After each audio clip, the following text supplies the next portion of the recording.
The following is a Goulash Media production. goulashmedia.net. Welcome to the System is Down.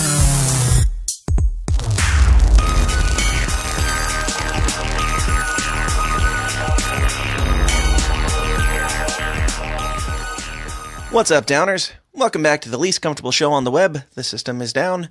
My name is Dan Smots, and on today's episode I had my very first official repeat offender, Spencer Folmar, who was on the show back in episode 12, which was titled Faith-Based Film Filled with F-Bombs, where we talked about his upcoming film, Generational Sins. Now, since then, I've had the pleasure of viewing the film, and I wanted to have him back on to give my thoughts on the film, kind of dig a little bit deeper, and just help him get the word out about the upcoming release, which is this Friday, October 6th. But if you've ever listened to the show before, you know that I'm not going to make it just a ego-stroking promotional plug for the film. I gave my thoughts, the good and the bad, and poked some fun at some of the bad things, and Spencer is always a good sport about everything, and it was really his idea to come back on, so he should have known what he was getting into if he had a problem with it. But we tried to avoid any spoilers, but there might be a couple minor ones that if you're wanting the full experience of the film, you might want to go watch it first. But it was nothing too major or crazy. We also recorded an entire bonus hour episode where Spencer and I gave our review of the film Kirk Cameron's Saving Christmas, which I have brought up on the show many times. I've now officially watched it, and I made Spencer watch it as well so that we could have a riveting chat about that piece of work. We talked about that and the film The Case for Christ, and a couple other things. So if you're interested in getting some bonus content, you can get an entire second episode by joining the Downers Club at tsidpod.com/support. Check it out. But enough of that. Let's get weird. My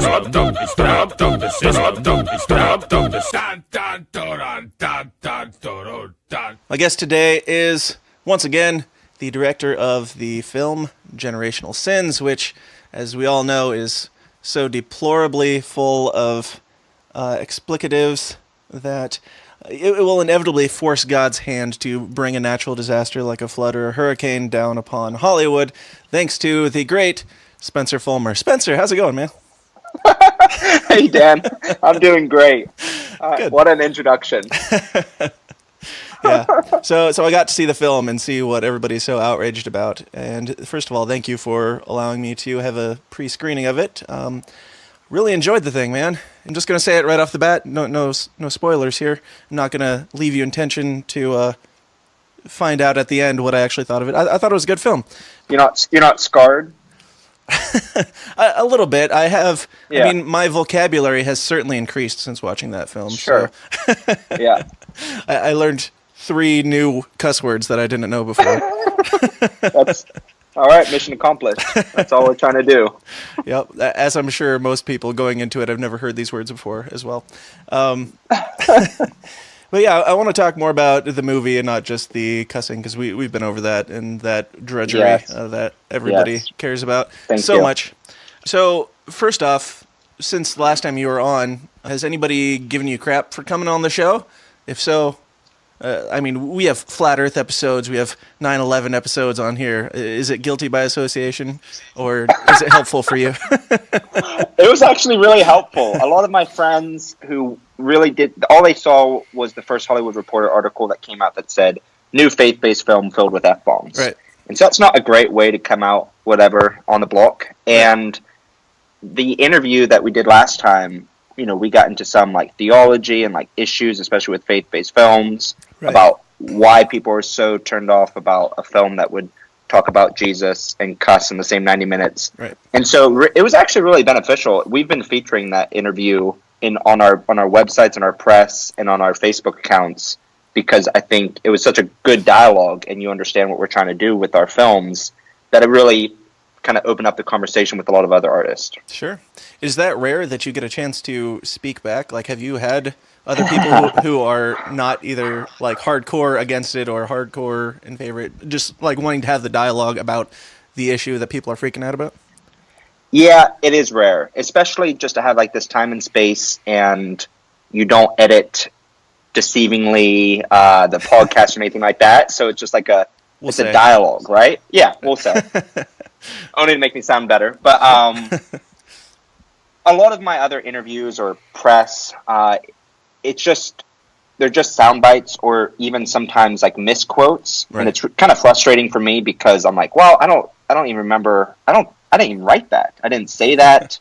And there's a lot of inaccuracies in the press. Like, it's mostly inaccurate.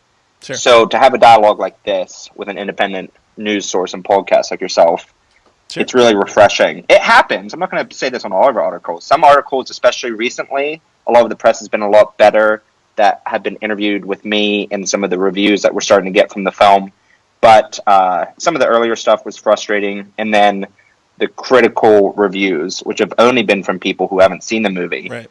is always frustrating from yeah. Well, cool. Glad to hear it. Glad to hear it helped. Thank you. I certainly want to call myself a news source, but I'll take it if you want to go there. If you watch the news, I don't know what that even means. So That's true. That's very fair.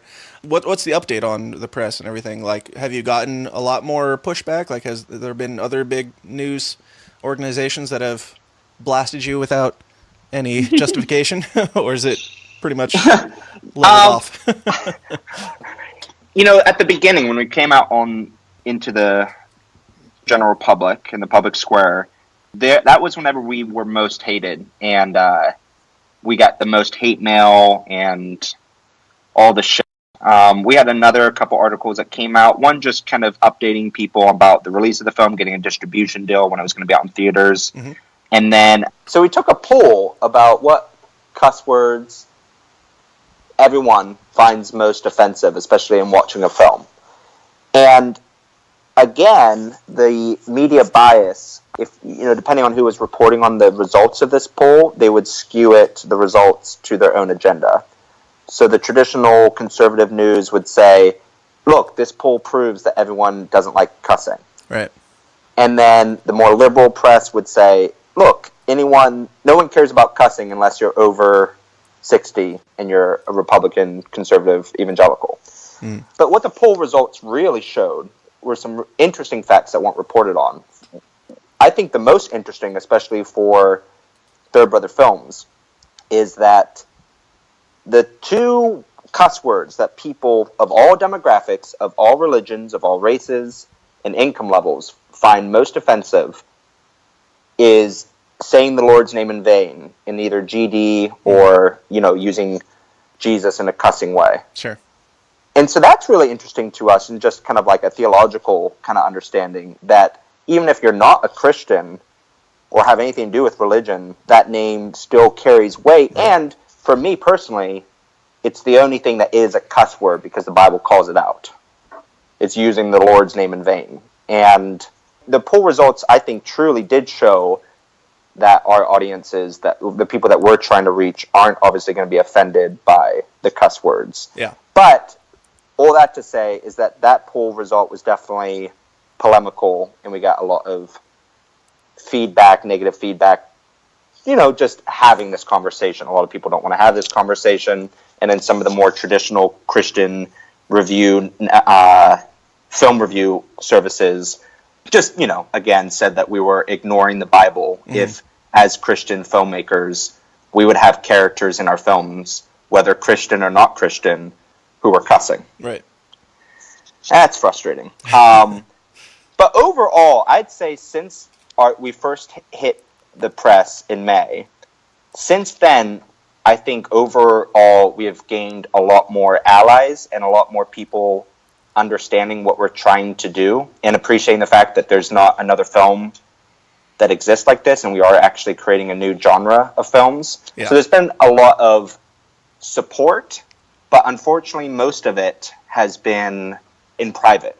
Mm-hmm. I went to a film premiere this week in Hollywood, and there's a lot of Christians there, a lot of influencers, and so many people had heard about generational sins in the press. They had seen the people who came out swinging against us, and they had seen the criticism, and they had seen some more positive things and heard some recent articles that me and my executive producer have been writing, in the Christian Post and LifeZette and some other places, and trying to get some more mainstream articles out there to really show what our intention is and our heart is for making these kind of films.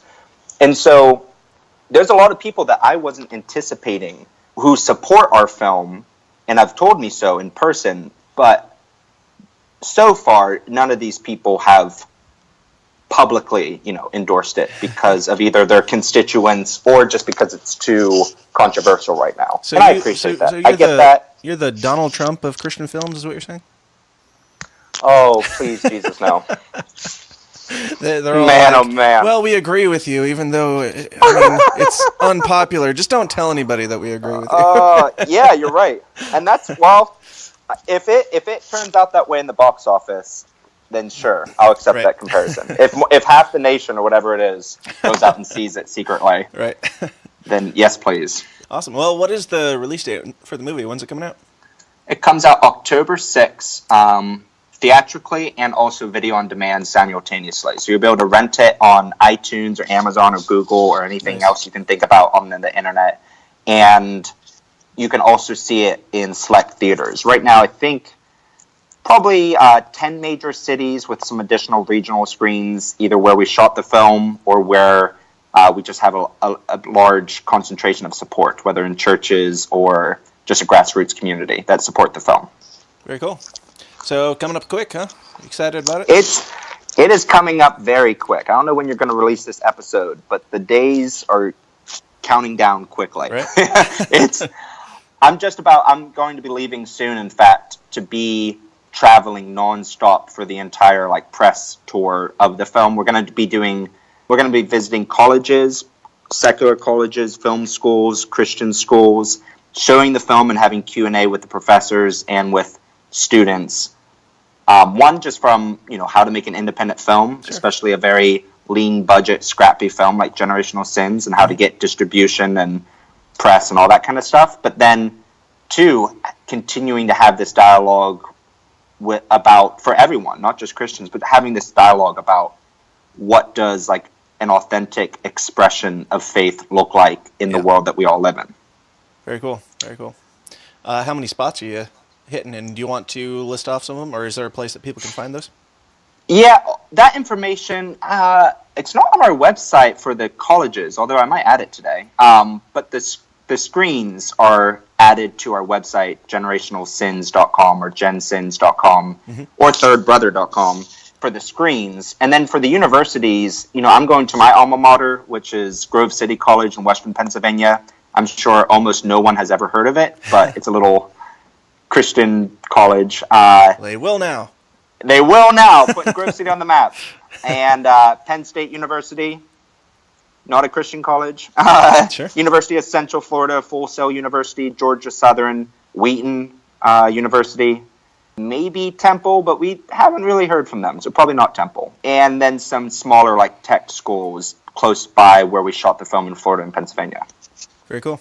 So how does this, I'm not a filmmaker, and I'm sure that most of our people aren't either that are listening. Sure. What is the process for releasing a movie?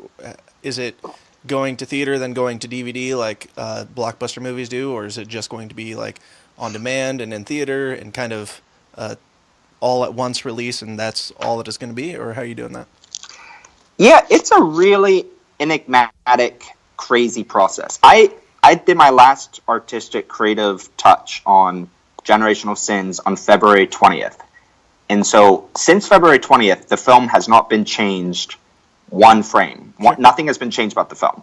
So for, where are we? Almost 8 months, we've been doing nothing but meeting with marketers, talking about the strategies and markets, and then getting a distributor, choosing our distributor, and now we have weekly meetings with a team of over 30 about how to connect with the press, and soon you're going to be seeing the trailer in some of the industry trades and entertainment websites. It's a very complicated process that they don't teach you in film school. A lot of my NYU classmates, they weren't taught this. A lot of people don't know this. A lot of the professors at the film schools I'm going to aren't familiar with this process because it's constantly changing. The distribution model is changing. We're doing what's called a day and date release, which means that it's available for people who can't make it to one of our select screens. They're able to rent it on iTunes the same day. And so we're allowing audiences to kind of choose how they view it. Because as much as I love seeing every single movie I can in theaters, Right. that's not necessarily how everyone wants to view it. Yeah. So it will be traditionally consumed in theaters, but also allowing it to be consumed immediately online with still home video, DVD, Blu-ray. Cool. But we wait for 3 months for that. It's a 90-day window. Gotcha. So it's exclusive for video on demand, it's called, and theatrical sales. Mm-hmm. And then after 3 months, like in January, it'd be available for streaming, cable, cable deals and subscriptions, as well as DVD and home video and video on demand and Redbox and Walmart and all that kind of stuff, as well as international sales too. Like we have to replicate everything we're doing in the United States for the international countries that we're starting to sell off. Sure. So are you gonna dub over voices in other languages for generations? Oh man, I hope so. Maybe you and I can just like dub over the whole thing. That'd be fantastic.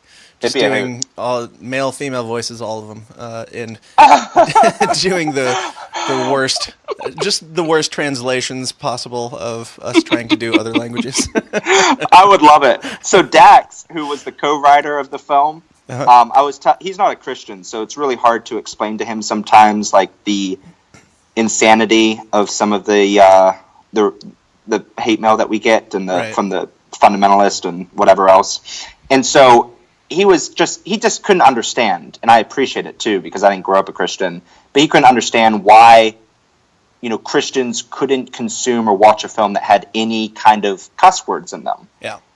And then we had gotten some pushback, and we were afraid that there was going to be a hard push to censor our film.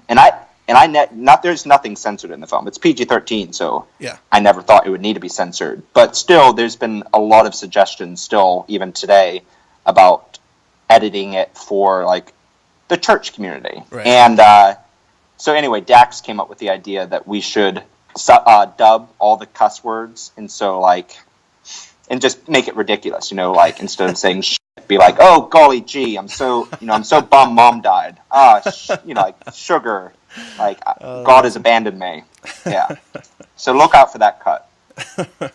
I would buy that cut before the original. I would. I might still have Dax come over to the office, and we'll just record a couple of most profane scenes with golly gees and gee whiz. Yes. Now show the absurdity. Now that brings up another point. In watching the movie, I really enjoyed. I mean, it's a serious movie. It's a drama, as everybody is probably deduced. But yeah, you have a good blend of comedy in it as well. Which oh, good. I really enjoyed and really you. appreciated. I mean, most Christian dramas are so ham-fistedly over the top, cheeseball, everything is the end of the world drama, and there isn't that bit of light to keep people interested, keep it moving along, and I think you did that really well. Oh, thank you. Yeah, it's not shtick, and it's not like painful, like church dad, pastor dad yes. comedy. Kirk Cameron comedy. We'll get to that later. Oh boy. But yeah, the funeral scene, which I'm not going to spoil it, but the funeral scene I still think about now, and I find it absolutely perfect and hilarious. I loved it. There's so many people there. I'm not going to give away spoilers either, but there's a couple of moments in the film where you expect one thing and the opposite happens. Absolutely. And especially for faith-based markets, they play very safe and they do formulas, and like if you expect it's going to happen, it's definitely going to happen, but it's me so on the nose that if you walked out for the longest bathroom break ever, you're still going to know exactly what happened. Yep. And our film, especially in that cemetery scene that you're talking about, I love that. I mean, I was laughing when we wrote that, and thankful it turned out that way. Yeah, it was fantastic. On the topic of just kind of little surprises, I mean, towards the end, the thing that happens, which I won't say, I was so happy that you went that direction. If you know what I'm talking about. I know what you're talking about. Thank you. Yes, I was expecting it to be the obvious, and it was not, which I loved. So I can't tell you how much shit I've gotten for that. That really choice. Yeah, that choice, which I was just giddy whenever I came up with that idea when Dax and I were writing the script, and wrote in that we were going to be using Claire de Lune and exactly I mean, it was one of my most like pre-visualized scenes, exactly how it's in the film turned out. And I had this one Christian producer, I don't even know why I still ask, but he said, like, because we chose to not do the obvious, that we only had half of a film and should reshoot it and show what you and I both would never want to see. He said I have a half a film and can't get distribution. No, God, no. No. So thank you for saying that. I appreciate that. No one's called out the comedy in the film, and no one, well, yeah, but really, actually, you know, this will be the second review of the film. So cool. I haven't really gotten that much feedback. So the other guy sucked and didn't call out the comedy. Yes, I'll agree with that. So the film opens up with this pretty drawn out shot, like really dramatic, of the mom dying. I don't think this is too much of a spoiler. If they're going to watch the movie at all, they're going to find that out pretty quickly. She dies. Yep. She dies, everyone. She's dead. Mom dies, and she tells Drew to take Will to visit their father. And I also found, well, before we get into the actual story, I want to point out the fact that I think it's the 7th word in this movie is ass. And I was just, I was shaking. I was violently shaking. I wish I had a video of you watching it just for all your reactions. It wouldn't be nearly as interesting as I'm making it sound. Shaking. And then we see Mom's new husband, which is some douchebag named Thurman Mason. He is a total douchebag. What a tool. So, yeah, I don't want to talk too much about the story because I don't want to spoil a single thing. It was a fantastic watch all the way through, and I don't watch movies very, very often. Oh, wow! Thank you. Gosh. I don't want to stroke your ego too hard here, because we'll get into some criticisms here in a bit. But okay. But overall, for what it is, really good movie. Now, there's one scene where Drew falls into the pool at the hotel. Yes. Can you elaborate on kind of the meaning behind that? Because my first thought was he's going to attempt suicide, and then all of a sudden, the next scene is him knocking on his brother's door. So I assume that wasn't the case. Did it have deeper meaning, like symbolism, or am I reading too much into it? No, it did. And unfortunately, maybe it's more of an abstract. It's definitely not an on-the-nose scene. We got hit in early reviews on that saying, like, wait, he's not attempting suicide. Mm-hmm. No one kills himself that way. And I was like, yeah, I get it, guys. I understand. I know intimately what this is. And so it's just, like, being underwater and that feeling, especially being on the bottom of the pool, just feeling kind of the weight of the world and being submerged and feeling like he wanted to go into non-existence, and also fantasizing suicidality, like whenever you do hold your head underwater, and you just kind of like romanticize what if I never came up. I don't do that, man. Do you do that? I've done it. I'll pray for you. Go on, sorry. Please tell your listeners too. Yep. Keep an eye on Spencer. He is just playing around, holding his head under the water, seeing how long he can go without dying. Yeah, exactly. What else do you do on a Sunday afternoon? So you're saying it was more of a like drowning sensation, like symbology kind of deal? Yes. Okay. I mean, Drew is suicidal. I don't think that's giving away too much. Sure. That's one of the issues that we're dealing with the film. And yes, he's just romanticizing and kind of flirting with the idea of being fully embracing the fact that he feels like he has the weight of the world on top of him. Right. And water does feel very heavy. Absolutely. I just agreed with you saying water is heavy. Okay. We're getting water deep is here. Heavy. Quote. Now, I did notice also a dashing young waiter at the diner. I believe his name was M. Night Shyamalan. Who's that little bastard? I don't know. What are you talking about? Some director who Alfred Hitchcock likes to squeeze himself into his own films because he can't avoid not having his face seen at least a little bit. That's right. I was like, well, you know what this film is missing? It's missing my Swedish German face. Missing sex appeal. This is... Actually, Thank you, Dan. I honestly didn't even realize that it was you until I watched the credits at the end, and then I went back and looked at it. So Perfect. That's how I want it to be. Yep. You know what's really awful is that damn role of Jeff the waiter, he was, like, 10 days before shooting, there was, like, 5 scenes with Jeff the waiter. It was, like, Drew's best high school mate. Yeah. And they reconnected at the diner, and then they saw each other, like, 5 times. And I hated Jeff so much in the writing. And this is a character that Dax wrote and I didn't write. Sure. And so 10 days before shooting, I ripped out all of the Jeff scenes except for this one. Sure. And then I tried to cast 5 other people to be Jeff. Like some real good friend here from church in Hollywood. I was going to fly him out just to be Jeff. And then one of my old leads from a past film, and then he couldn't make it. And so we get to the day of shooting, and I end up being Jeff. I was going to do some cameo role, because I do like making a Hitchcock appearance. Sure. But I hadn't torn out this scene. So it was a whole dialogue scene, unexpected, on the day of, between me and my lead actor. And him and I just could not get through the scene. I just going to be releasing a blooper reel. Sure. And pretty much 3/4 of the blooper reel is just me and Dan laughing at each other because So what was we that can't scene, act if you don't together. mind saying? Like, what was Oh, his it's character? shit. It's horse shit. It's just Even better, let's hear like, yeah. So Drew, hasn't been back to town in like 10 years, and Dan's like, or not Dan, Jeff, my character was like, Drew, is that you? And we play football together, and then how you been? And then Jeff talks about like just how hard it is trying to survive, working a couple part-time jobs, blue-collar jobs in central Pennsylvania, and that whole point and that storyline is definitely made abundantly clear in the rest of the dialogue and in the setting of the film. Right. And so it was just horse shit. Welcome back to this little one-horse town. In case you don't notice, we're all doing shitty around here. Let me tell you my story. It's shitty. You're right. You're right. And let's say didn't it need to be 15 there. times with 15 characters.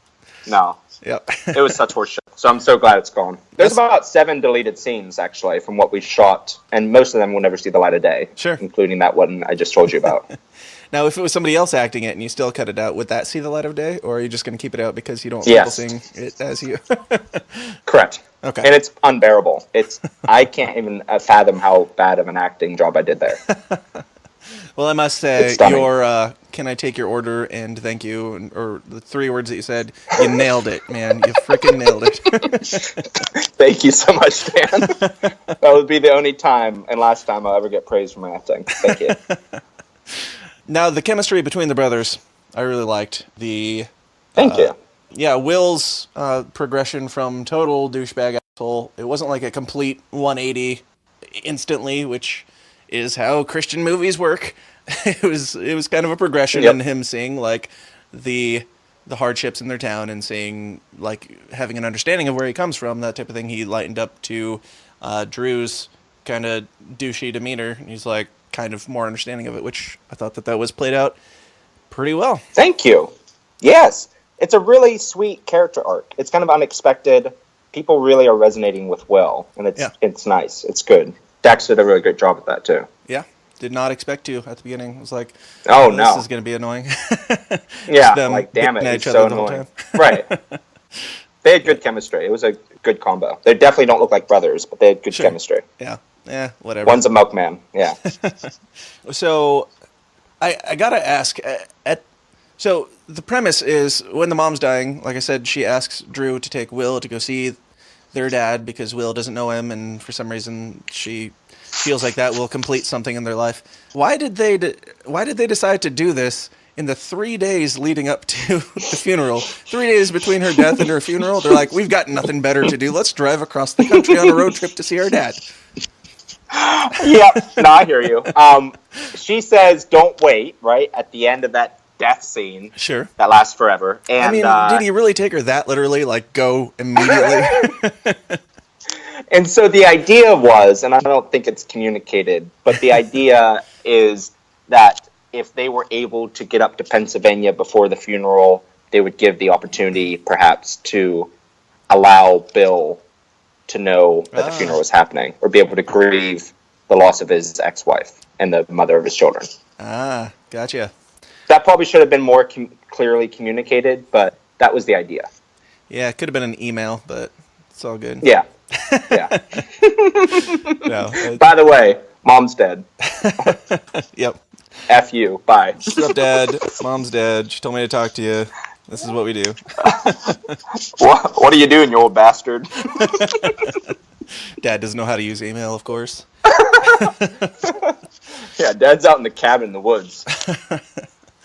So when they did go to see Dad, they pull up, and then Drew decides that they're not going to go talk to him the very first night, and they go to a hotel. Why do they wait like 2 days to go talk to him? They're just hanging out with the locals, chilling, going on dates and shit. You're here for a reason. This could have been a 1-day, 5-minute conversation, and then head back home and help Uncle Thurman out with, or Stepdad Thurman out with the funeral preparations. Thurman's totally justified to think you're an asshole because you clearly have no care for him at all or the crap that he's going through right now. His wife just died, and he's the only one around to do the funeral preparations. Oh man. Yeah.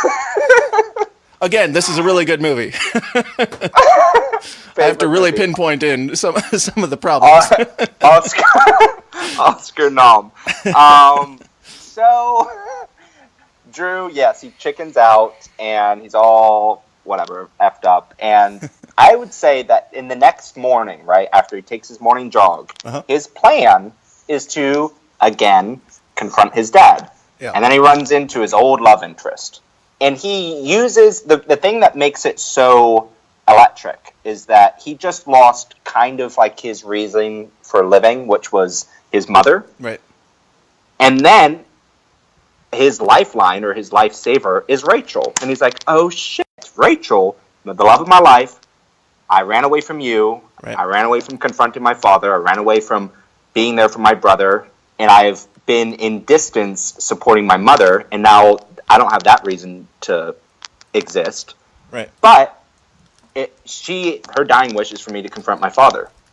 Well, that he's scared as shit about that, and he's a coward and continuing to repeat the generational sin of being a coward, like his dad, who never manned up after all these years and talked to his sons. So he's repeating that generational sin of being a coward, and then he runs into Rachel, and in his own weakness, he hopes that if he can have some kind of goodness with Rachel, that it will give him the strength to confront his dad. Yeah. And so that's what drags it out to seeing Rachel, going back to the hardware and asking Rachel out, and then going on this date night, and then date night goes poorly, and everyone gets drunk and shit, and then the next day, Rachel has nothing to do with with Drew. Yeah. And then Drew's like, well, F it.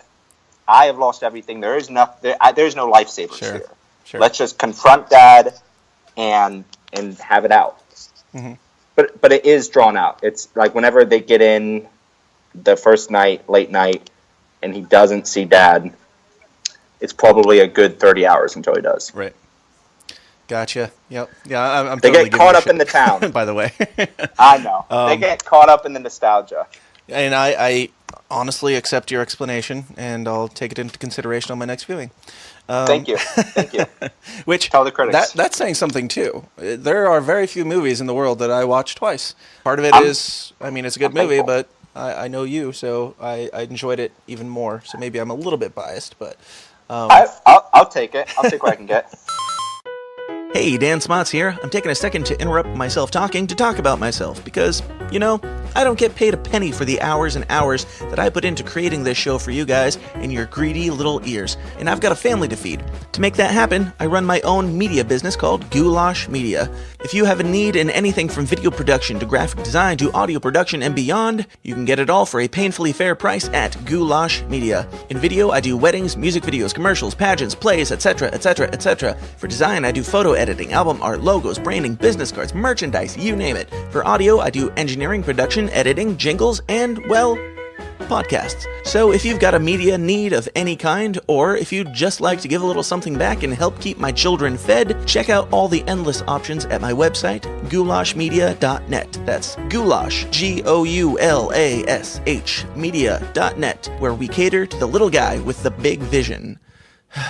Okay. Now we got to talk about it. Oh boy. You had I'm to holding put my it in breath. there. You had to damn do it. it. What am I going to talk about? You're going to talk about the Jesus moment. The church scene. Church scene. I know. Yep. Now, I would say for it to be there, well, it pretty much there had to be something. That's the problem with things like this. You're wanting to show like where he gets these little seeds of information about God and kind of helps him along his path or whatever. Yeah. And I've noticed that, well, I'm pretty cynical on this because anytime I see it, I'm just like, stop it. That's not how life works. So was there any like debate over the church scene? Basically, Drew's in this church, and a priest comes out who's just hanging out there for no reason, and comes out to share the gospel with him. Which I will say, it was not overdone or ham-fisted, but it was predictable, and I'm sure that there were some discussions about that. Man, I need to take up smoking again. Yeah, no, I hear you. That part was probably the most worked on, dissected, talked about, fleshed out. Sure. One of the more fleshed out parts of the film. Mm-hmm. Now, going forward, I think gospel truth and Jesus talk, it would be better if it doesn't take place in a church. Mm-hmm. And it would be better if it doesn't come from a pastor. And in the future scripts like Beast and Me and Deathbed Redemption, it's going to take place from like a old-timey black woman who's like, you've heard about Jesus, right? Yeah, and like the Shack, and then she becomes like the Holy Spirit or something. Yes. I don't understand. But yeah, right, like in Beast and Me, like there's an old ex-cartel, old Hispanic man that talks about Jesus. Sure. So, which is a lot better. What we wanted to do is to show, because Sarah has always been, even during the rough childhood for her boys and the abuse, the mother had always been like the faithful remnant. Mm. And so she was active in the church and known in the community, and Bill was probably dragged a couple times, and maybe the sons were dragged a couple times, as most of us were, mm-hmm. Even in America. Like you were dragged to church at some time in your life. Mm-hmm. And so Drew runs by the church when he's jogging the first morning, whenever he's planning on confronting Dad, and he looks at it, and the bell rings, but he doesn't stop. And then after he just lost Rachel, and he is about to face his dad, and he's at like his wit's end of like, I'm going to kill Dad, or I'm going to kill myself. Mm-hmm. He sees the church again, and he's like, well, fuck it. Mom believed in it. Maybe I'll give it a chance. Yeah. Maybe I'll just go in there, and he's not planning on seeing the pastor, and he's just going to like collect his thoughts to prepare to decide if he's going to kill his dad or kill himself. Mm-hmm. And then the pastor comes out, and the pastor knows him because he was dragged as a little boy to church, and it's a small town, and everyone knows each other. And the pastor knows his dad. Yeah. And the conversation, like the way the pastor talks, isn't the way usually pastors talk. Like, and the actor, who's my dad, isn't a pastor, and and which is good, because I didn't want like this, like what usually this church scene is in the traditional faith-based film is like, the altar call, and like God can really make your life awesome, and you don't need Jesus. And so I too, in this pastor scene and the dialogue that is spoken, like I sent it to some old seminary professors and some people that work in the ministry in organizations that I trust and are pretty high on orthodoxy, to be sure that if we are going to have this Jesus language, explicit Jesus language, that it's extremely accurate and theologically sound, mm-hmm. which I never, ever, ever see in all these faith-based films. It's usually like, you get Jesus and your life is perfect. Now, it's hard to flesh out in 90 minutes in one scene what that looks like, and I get that, because even our film seems neat, even though I'd argue it isn't. But, yes, the Jesus scene is difficult, and yet I edited it in such a way too that Drew feels like the audience, and he's like, okay, like he cuts off the pastor, and he's like, that's enough. Stop talking about Jesus. I don't give a shit.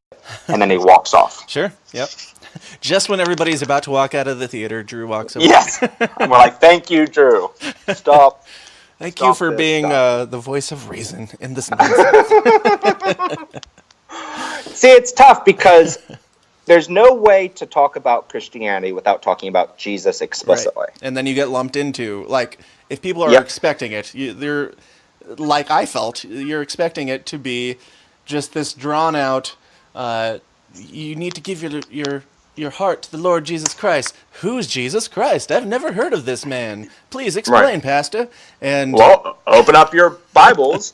Well- Page number 386. in 1 Corinthians, no, it wasn't that. And I will You say, see, there's this hole in your heart that was made in the shape of a cross. oh gosh, I know. Help us all. speaking to my childhood again. Anyway, PTSD. yes, I'm getting triggered. No, but again, I will say, I don't see a way that it could not be there for a lot of the happenings to make sense. I can't really think of a much better way. I could think of different ways, but I don't know if they're much better. And artistically, it's well done. It's lean, like the dialogue is to the point and not sloppy and drawn out. So it's it's there. I'll let it go because it's okay. Yeah. And it's good for character development, not only Sure. for Drew, but also for the father, because I think this is going to... There's a little... spoil it. I know. I think Christianity, what it can offer to the world is show that we are all effed up, right? We're all needing a... Oh, now you're going to edit yourself? I know. You'll put it We're in your all movie, fucked up. but you won't. Fucked up. Thank We're you. fucked up. We're fucked up. Everyone's fucked up. All right, that's enough. And This we're is all so work for me. fucked up. And we're so fucked up that Jesus had to be brutally slaughtered. And so, but it's so easy to just like have a boogeyman. Like in Drew's life, his dad is his boogeyman. He is only evil. He's nothing but evil, without considering his own sins, without taking responsibility for the evilness in his own life. Right. I'm not saying that there's not greater and worse sins. There are, but I think that's what the church scene can offer is, as much as we just want to like blame some other man for all of our woes, we also have to look ourselves in the mirror and understand that. And that's character development. Yeah. And that's why it's particularly important to have a pastor to show the relationship with the dad. Right. But it still is cliche and painful because it's in the church with a pastor. Sure. It's And fine. you won't see that again. It's fine. It's fine. You won't. It's all right. We all make mistakes in life. It's okay.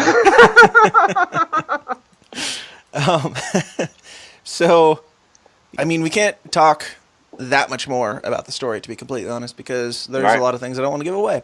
I would say overall, if I'm putting this movie up against, I mean, just being realistic, and this is why, I mean, I'll give you shit. I know that you can take it, and as an artist, I would think that you would expect some criticism and stuff like that. Hells yeah. Yeah. So, and if I didn't, if I had you on here thinking that you only want me to pat you on the back, then that would completely defeat my purpose of having you on here. And, Yeah, be boring. right. I mean, you're making movies that are showing people in real life and real situations and emphasizing that. So for us to be fake about it would be completely pointless. But Yes. so yeah, I do all this to give a realistic representation and not just be another hey, this guy that I know is making a movie and it's going to be fantastic because I know him. Right. So yeah, I would say my overall rating of the movie, if I were putting it up against, say, like blockbuster hits, which Sure. is what most people watch, I would say maybe 5, 6, 7, somewhere in there. Still certified fresh on Rotten Tomatoes, in my opinion. All right. Yeah. Yeah, sure. I'll take that. Putting it up against, an indie movie or like a bridge between indie and mainstream movies, I would say easily 9, 10 out of 10. So if I'm putting it up against faith-based films or Christian films, I would say throw the whole the whole category out the window because I haven't seen one that I've enjoyed so far. I haven't either. So yes, please do throw the category out the window. Actually, I take that back. Have you seen Case for Christ? I'm not going to get into this too much. Maybe we'll do it in the bonus segment. But have you seen Case for Christ yet? I have. I know. It's not awful. Right. It's really well made. Hold on. It doesn't show. Let's not talk about it. Let's save it for bonus stuff. Yeah. Yeah, we're talking about you. This is all about you, man. Thank you. Aw. So yeah, as far as indie Christian film, come on, there's no even qualifying number for it. Very good movie, very well made. Even like the pool shot, which I kind of pointed out was even if it was a little confusing, it was very artistically made and very tense. And I mean, I had questions about it, but I still thought it was a beautiful scene, and it added to the film. Perfect. I couldn't ask for more. Sure. You had questions. It was beautiful and it was intense. Sure. Yeah. And stuff of life. The same for. I mean, there are a lot of scenes where. I mean, I do film as in like wedding films and music videos and that type of thing. Oh yeah. I haven't done like feature films or anything like that. But just some of the angles that you got in like the bar scene and that type of thing, I can't even imagine trying to get within that crowd and get it angled the way that you pulled off, and just in that setting, that clusterfuck of a setting. It was. It was extremely well done for an indie film. Thank Fantastic. you. Absolutely. That was probably, and I hope the hardest day physically. Not emotionally, but physically on set I've had, because by the end of it, it was just me and my DP and our talent, and I was moving lights because pretty much everyone else had passed out from heat exhaustion. It was like 110 degrees. Everyone was sweating. Oh, jeez. I was wiping the sweat on my actors' faces because our makeup couldn't keep up and the blood was running, and it was a mess. We had a great stunt coordinator, Zoe, who did all the stunts, and she was a friend from college with SAG that does stunts, and I'm real thankful it could have turned out because we were all pretty damn nervous. Sure. And it took a long time editing, as I'm sure you can imagine. Oh, yeah. And we went past the entire alphabet on takes. You know, like, past, it was like AA and ZZ and all this kind of stuff. Take alpha, take beta, take... Yeah. Take beta. Yes. After, like, that's how absurd it got. Like, we had 130 takes on one angle. But thank God that you're saying that and that it looks believable. That's awesome. Yeah, I can only imagine, and it's interesting to hear that type of thing as somebody who does similar work. Because, I mean, most people don't realize the crap that you go through to get. No one does. Like 5-minute shot in a bar. Yes, or like 30 seconds. It's like, I mean, people assume they go into a bar, there's people standing around, they punch each other, and that's it. 5 minutes. I mean, it's all real time, right? They just use like 2 or 3 cameras and capture it just right. Perfect. That's how it works, right? Oh, man. I know. It's crazy. If you think about like the pre-production, like in this, the choreographing of the fighting and the props that were made up and the fake bottles that were broken. Right. And then the actual filming, which was, a 9-hour event. And then the editing, which was probably just for the bar fight alone. I bet I spent like a full 12, 15-hour days. I probably spent like 15 or maybe 20 of them just on that 5-minute scene. Sure. And then sound design between our post-production sound house, I bet they spent, that was a very difficult scene for them. And then I tweaked it a lot and added that like bomb effect and all that kind of stuff with the ringing in his ears. And I bet that was another 5 days of work for multiple people. So you think about just that 5 minutes. Yeah. And then also color and score.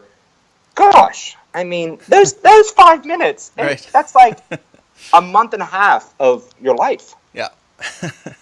So yeah, it's crazy. It's insane. And it's funny because I can't even think about it. You watch things on like stop motion animation and old school animation and stuff like that, and how much time went into that, where it's like, it's like an 8-hour day just to get 10 seconds of this scene, and everybody's like, oh my gosh, I can't believe it takes that long. It's like, well, if you want to film something just right, it'll probably take longer because you're using actual people in variable situations. Like with those things, at least you have controlled environments where it does exactly what you want the first time. assuming. I don't know anything about either one of these things, so I'm totally talking out my ass, but that's fine. But no, you're actually right. It's true. And at least on a movie set, you have controlled conditions, like with lighting and air conditioning and temperature and sets and props. Yeah. And here, we were just fighting everything so we could just keep shooting. You know, like the heat was too much for some people, like literally had, like our ACs had to like step outside, like they couldn't breathe. Wow. And then we kept blowing the breakers. It was insane. Almost everything was working against us so that we couldn't shoot it. But we did. Would you and say finish that's at like the 3 in work the morning. of the devil? I'd say that is the true work of the independent filmmaker. That if you want to make a movie, expect that. Sure. And be thankful if you don't get Murphy's Law every single second. Sure. So. And the devil. The devil trying to stop you from making what all the Christians would say is a devil film. I know. Joke's on you, devil. Yep. I don't know who I'm working for. I don't know. Oh, man. So, the movie ultimately has... I don't want to... Well, okay, I'll say... You can tell me if you want it to be cut out, but the movie ultimately has a happy ending. Not exactly as happy as I was expecting it to be, which I appreciated, and good. But it does have a happy ending. I know. Do you think that as Christians it is an obligation to have happy endings in our movies or our artwork, our songs, that type of thing? I read this really interesting book, and it's by Leland Ryken. It's called Art for God's Sake. And he has 3 criteria for what makes Christian art. And I'm definitely not like a legalistic, formulaic guy, but I've always found that book, it's a very quick, short read, to be helpful in trying to navigate a very subjective world of art, and especially as a Christian, and fighting against the restraints and confines of the faith-based world, where it's very formulaic. It's like a souffle, and if you miss any ingredient, the whole thing falls apart. Well, I knew I was never going to be able to fit the ingredients of the souffle, and so Leland Ryken in Art for God's Sake says, for it to be God-glorifying art, it needs to first be true. And in being true, which none of the faith-based films can pass this criteria, is that you need to show the world as it truly is. Like the Bible doesn't censor whenever the prostitute's getting cut up into 12 pieces and sent to the 12 tribes of Israel and Judges, and it doesn't censor a lot of stuff, almost anything. And people try and make arguments about using the Bible, like, oh, but they don't talk about sex that much. Are you kidding me? They talk about, it gets pretty uncomfortably graphic at some points. So graphic, like much more graphic than even like my millennial Victorian mind can handle. Oh yeah. So anyway, that's all bullshit, that kind of argument. So it has to be true, it has to be realistic, and that's what we have gotten the most slack about, is that we're not censoring the world in a way that it becomes unrecognizable. Like, I can't see myself or any of the characters and know anyone in those faith-based films or the Kendrick Brother films, because no one's that good and I'm not that good. And the world's not that ideal. I'm not living in like a church basement for my whole life. So it has to be true.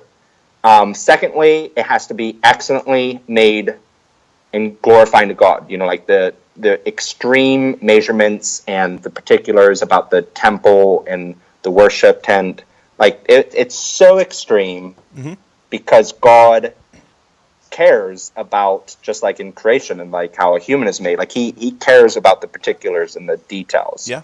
So as much as humanly possible, with a ridiculously limited budget that I'll never tell you how cheaply we made this film for, it is crazy. We try to make it as excellent as humanly possible, and work with Hollywood veterans, and our office is in Hollywood, and we work with all Hollywood sound and post-production stages to make it as good as we humanly possibly could, even if it was the most uncomfortable and the most hard work you could put into it. And then third, it should in some way impart hope.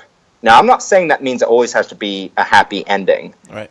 And it can be, like, the main character can die and shit can hit the fan, and it can still impart hope, even if it's, like, almost like if Goodfellas had ended before he got into witness protection agency. Like, it can be still a cautionary tale and still impart hope. But for this film in particular, and especially with such an overwhelming issue, which is generational sins, and I know people that are overwhelmed and often taken down in generational sins. It's just such a systemic, awful issue that I felt like it's more hopeful than probably I am in my own life, but I wanted like Drew to be better in some small way, especially going through what he went through and getting down to the depths of his own psyche and his own fears to at least come out with a positive outlook. And it ends before you know how that's going to turn out. Like it looks okay, like the ending looks okay, but if you're going to journey with him for another 20, 30 years, 40 years, 50 years, yeah. he's going to have plenty more shit, and his generational sins are going to rear their ugly head. And so he's going to have to fight that battle. I'm not going to say whether or not he wins. I don't know, because I don't know my own life. So, but generational sins too? If this makes $100 million, no. There will never be a generational sins too. Okay. Ever. Yeah, I like your answer. I like that you're willing to admit that he's going to go through shit in the future, because movies like Fireproof or whatever, all these Christian movies that they end with, and then they both found God and they lived happily ever after. Exactly. And they never were human again. Yeah. And I appreciate, I've gotten some shit too that our ending is too neat, it's too nice, it's too happy. And I get that. And yet, for this 90 minutes, this is where Drew's at. He's very thankful that he's alive and he has... Right. And... Hey, that's a deep spoiler. I know. You're going to have to edit a lot of this. Maybe... It's going to be, he has bleep. Just edit out. Yeah, I get it. And I played a lot with... I wrote alternative endings, and he did end up killing himself. I tried a lot of other things. Sure. I just knew do you think that that's wrong? Psyche. Do you think that it's wrong to... I mean, like with that book that we were talking about, it said you have to show that there is hope. Do you completely agree with that? Or could you have made this movie? And, well, that actually kind of really well segues into the question that I got on Facebook for you from Forrest, who's actually my pastor's son. Oh, cool. Yeah. Hey, Forrest.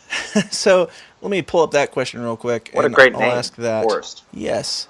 He says, I've been debating about writing my own story that is more or less faith-based, but I don't want it to be sanitized and sugar-coated like the faith-based films we've seen out there. How do you determine whether or not something within the realm of questionable content is necessary to put in to tell the story or not? How can I use something like language or lust in a way that benefits the story and its characters versus doing it for shock value? So, I mean, that's similar to what we're talking about. I'll go ahead and ask my question, and then I'll let you address his, and if I need to repeat it, or if you need me to repeat it, I will. But do you think that it's necessary? I guess it's kind of different. Do you think it's necessary to show the hope? Like, could you have killed your guy off and it have been still glorifying to God, or is that too real to be a God-centered film? No, I think we definitely could have killed Drew. He could have killed himself. I have scripts in which they are not happy endings whatsoever, and there can still be hope. I mean, that's like the resilience of a Christian in the eternal hope. An author who helped me not leave the faith a couple years ago is a guy by the name of Brennan Manning. Yeah. Familiar with him? I'll just give a quick recap, and then I'll get to answering Forrest's question. Sure. But he always struggled with alcoholism. And he wrote this profound book whenever he had some sobriety about like this mountaintop experience with God, and like talking about Abba and Father. Mm-hmm. And then he, again for the upteenth time, had a bender and fell back into alcoholism and went back to rehab. And pretty much the entire Christian church was like, haha, look, it's another non-Christian because he fucked up. Right. And he's addicted. And it really took Only a toll on Brennan. Christians. Exactly. Yes. And so it really took a toll on Brennan, and I think it spiraled him, and it really hurt him that pretty much everyone had abandoned him, was questioning like his mountaintop experience and relationship with God and his profession of love. And he actually ended up dying from wet brain, the alcoholic's disease. Like, alcoholism consumed him and killed him, and he never got victory over it in this life. Mm-hmm. And yet, the book, of all of his books, the book that really God used instrumentally to save my faith is his last book, which is All Is Grace. And it's his autobiography, except for he had such a wet brain, he wasn't able to write it. He could only dictate it to one of his friends. And so he lost that motor function of being able to write. But he wrote just about, reciting his life mission statement that God loves us as we are, not as we ought to be, because none of us are as we ought to be. Yeah. And so just to go back to like Galatians and have like this complete grace-centric, like I wish I wasn't repeating these either generational sins or repeating sins or whatever it is. Yeah. And yet, even if I never get victory over it, that's not the point. As much as we all worship that, that's not the point. And so if Drew had killed himself, if he had, gone into alcoholism, and he might still, that's not the final note. I know great Christians who have killed themselves, and I am not a Roman Catholic in saying it's an unforgivable sin. And God is more acutely aware, even more aware than the person suffering from depression, about everything that led up and all the generations leading up to that point, and how he created that person who is so severely afflicted. Mm-hmm. And so, I'm not going to say, I don't want it to be cookie cutter and say that, so it has to be a happy ending. By no means. This film could have ended completely differently, and I would like probably a little more complexity in future endings for films, and maybe a little more gray, and still impart hope. Because that's what Christians can have in this life beyond anyone else, is like hope in complete, utter despair and darkness. Whenever it's just blinding darkness, Absolutely. You can still have a sliver of hope. Yeah, and I think that, for me in writing music, I write stuff that is, now I write stuff. I didn't as a youngster, but now I write stuff that is more real, and it's like asking a question and not necessarily giving an answer to it. Because if we're all really being honest with ourselves, we don't know. Like, if I'm struggling with something and I say, I'm past that, I'm never going to deal with that again, I'm full of shit because I have no idea. You're right. Asking questions about God and that type of thing, it's like you don't really have the answer. You can say, I have hope that, life will reveal itself to me and things will start to make more sense. But right now, if I'm being honest, I've got a whole lot more questions than I have answers. Absolutely. And it's a rare honesty, especially in the church. Sure. And it's essential. It really needs to be, because any of our goodness, too, the only reason why we're not a lot more wicked than we could be is just because of God's grace. I mean, the only reason I'm not the worst guy you can think of, the only reason I have any goodness in me whatsoever is God's grace. So if that's our starting point, we can have a lot more grace for each other and have a lot more realistic human stories with the sustaining hope, not in ourselves, not in our inner goodness, but in God. Yeah.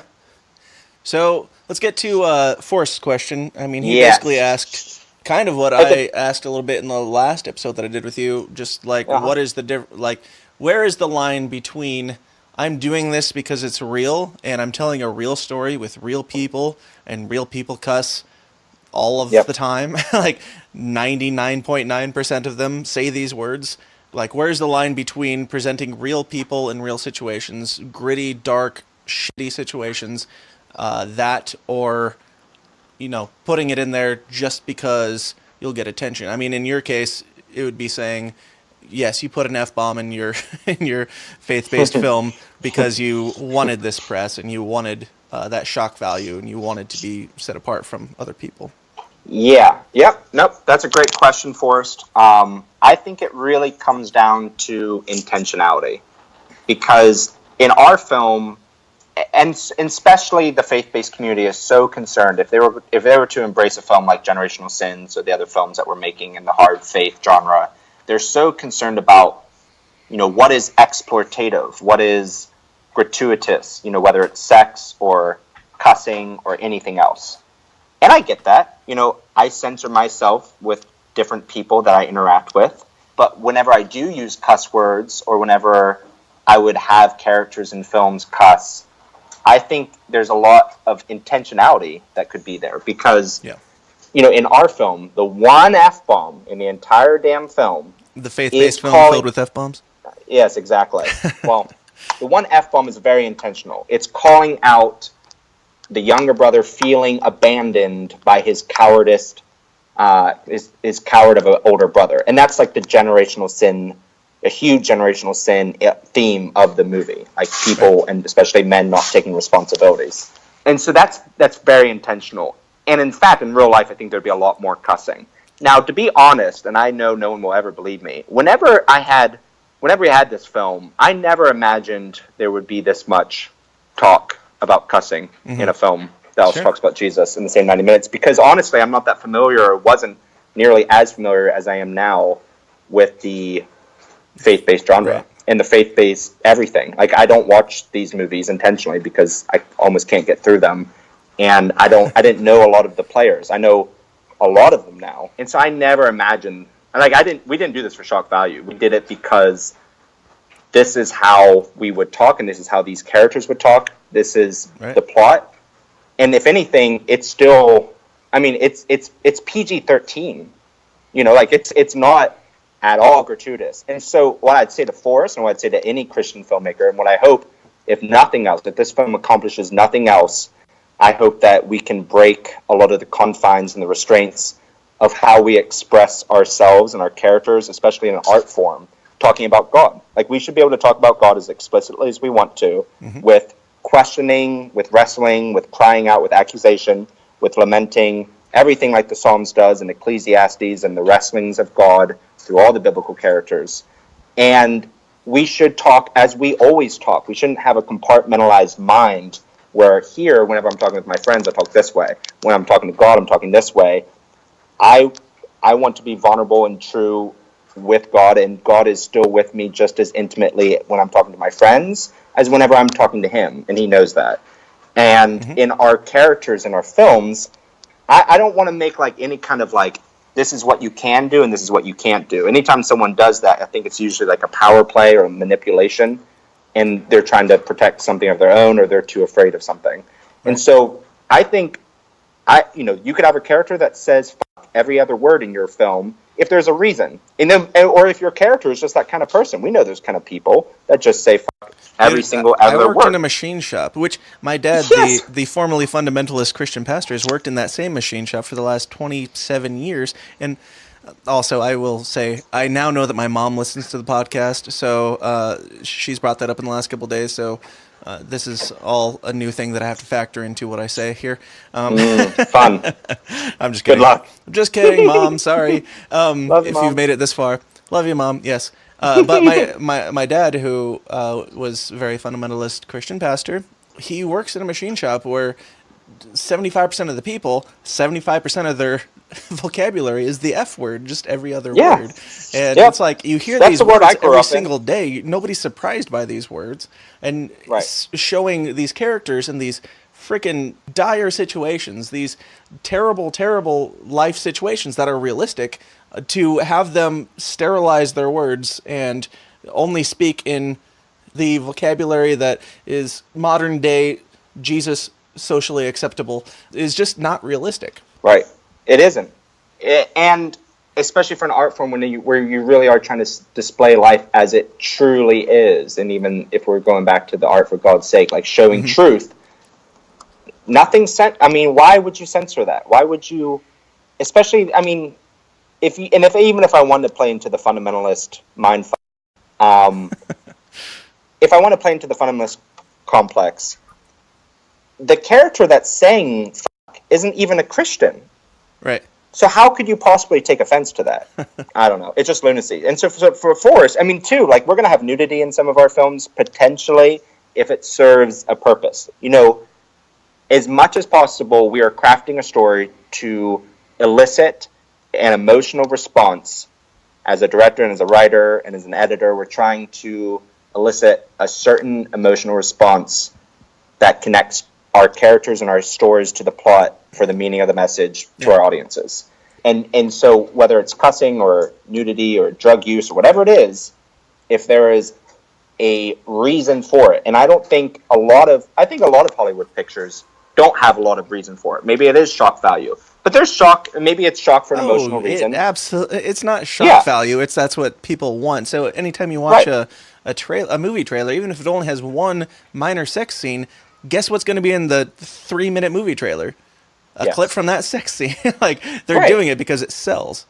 Which is, and it's silly too, especially in such a instantaneously available porn world. Like, that's not that exciting. But yes, it still sells, and they still add that. And we wouldn't do that just for shock value, for sales. Mm-hmm. Like in the film that I'm thinking about, and I think we talked about this in the last episode, as far as, it's a brothel, and showing just like the sterile, almost DMV feeling with nude bodies that you're paying for in a commerce setting. Right. And if you show bodies as they really are in a brothel or in real life, and not in this like ultra glam photoshopped version, and to just elicit what it feels like or what it should feel like to be uncomfortable in that situation. So that, saying all that, is that you, like Forrest, you'll know if you're being right. And there's a lot of people that won't believe you. There's a lot of people that have called me out, and they will continue to do so, and that's fine. But you're an artist, and you got to be true to your art form, and that's why I talk about Jesus, because he's my truth, and I show the world as I have experienced it. And people say fuck a lot more than they do in Generational Sins, and so do I. Yeah, and also I would say the question that he's asking, the answer is similar to cussing in general or doing these things in general. It is between you and God. Like, what is your intention? Like, are you putting it out there for your own personal gain or to try and hurt somebody, or are you just putting it out there because that's authentic? Yes. And another thing, you said, correct me if I'm wrong, it's been a while since I watched the movie, like I said, but so you said that the one F-bomb in the movie is actually, it's not really cursing a person, and this brings up what we talked about in the last episode. It's basically cursing him just for the sin and the wrong that he's doing. So it's not being used explicitly as just like, fuck you. It's like, the thing that you're doing, fuck that. I mean, if we're talking about, are we talking about cuss words or curse words? If he's cursing something, is he cursing the man or is he cursing his actions? Exactly. In this one, he's cursing his actions. And yet, in Fireproof, if they said, dang you, what the shit is the difference? Right. I mean, everything that was written in the New Testament, the English language wasn't even invented for another half a millennia. So everyone that keeps throwing the Bible verses at me against unwholesome talk, the Apostle Paul wasn't thinking about fucking shit and damn. Right. He already had his own choice, some that he used, I'm sure, in his daily life, of cuss words and unwholesome and cursing and cussing and this whole conversation. I mean, for me, too, I think it is pagan meat, right? Like, if you can enjoy pagan meat, live it up. If your conscience binds you and you can't enjoy pagan meat, then don't eat it. And you don't have to eat it. You don't have to use curse words. You can let me use curse words. I enjoy it. I like that extra flavoring of life. I think it's a good meal. I enjoy it. I like to do what I'm allowed to do and to focus on what I shouldn't do. And two, like, even if I was working in a machine shop and like people somehow found out I was a Christian or I was talking about Jesus, I wouldn't censor myself either, because I don't want to give a false impression that it's any harder to become a Christian and add another fake barrier to Christianity. You know, like, I am just like you. The only difference is that God has so graciously revealed himself to me. I'm just as fucked up. I am getting better in spite of myself, and it's only because of God's grace that I can even talk to you about him. And that's nothing I did. So why would I try and project to you that how I am set apart is by something I can do as shallow as not cussing? How I'm going to be set apart is that I give a shit about you. Love it. Absolutely. So I don't know if his question was directed at your film necessarily, but it's obviously a big conversation around your film. Your film is not made for shock value, yes?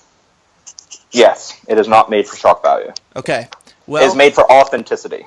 Okay. Well, what is made for shock value is the bonus content that we're about to record, where we talk about Kirk Cameron's Saving Christmas, which I have finally watched, and you've watched it yourself, right?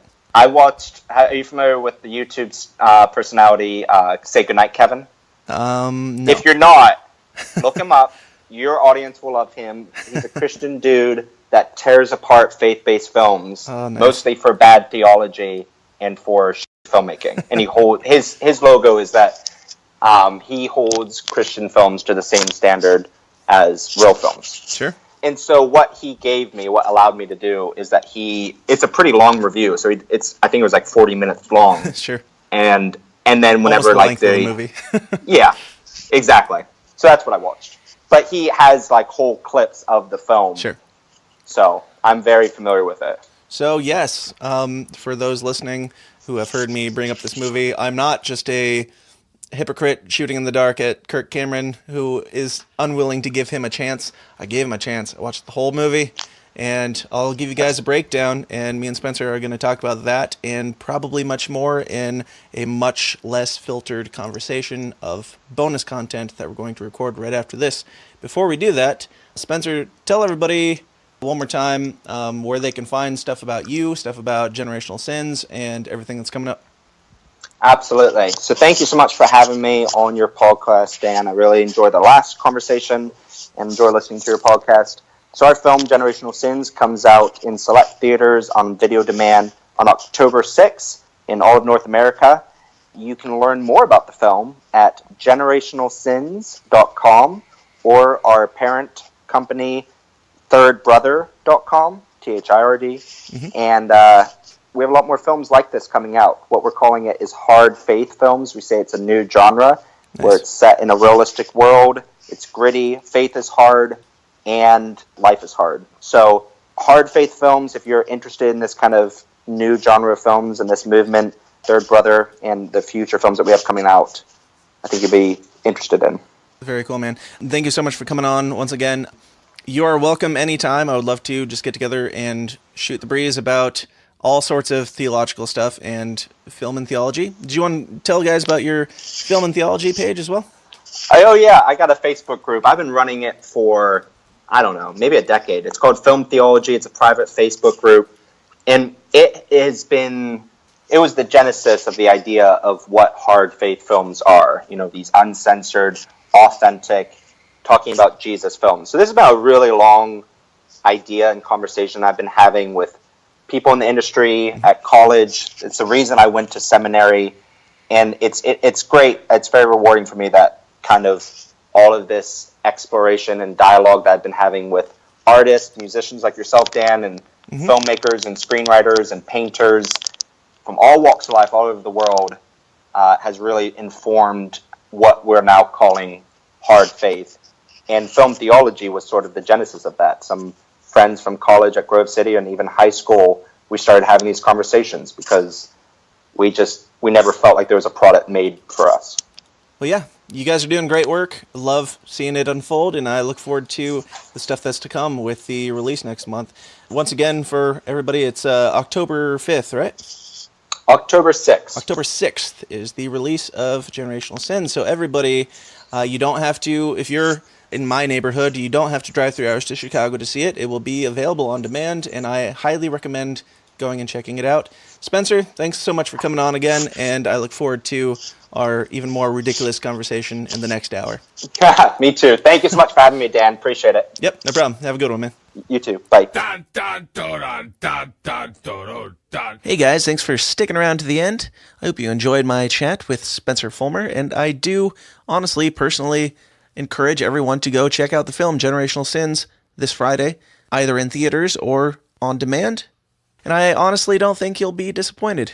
As I mentioned at the beginning of the show, Spencer and I did an entire second-hour episode where we broke down the film Kirk Cameron's Saving Christmas, The Case for Christ, and we discussed whether or not God really does hate Kirk Cameron. So that was just a really fun conversation that we had, and you can get access to that by joining the Downers Club at tsidpod.com/support.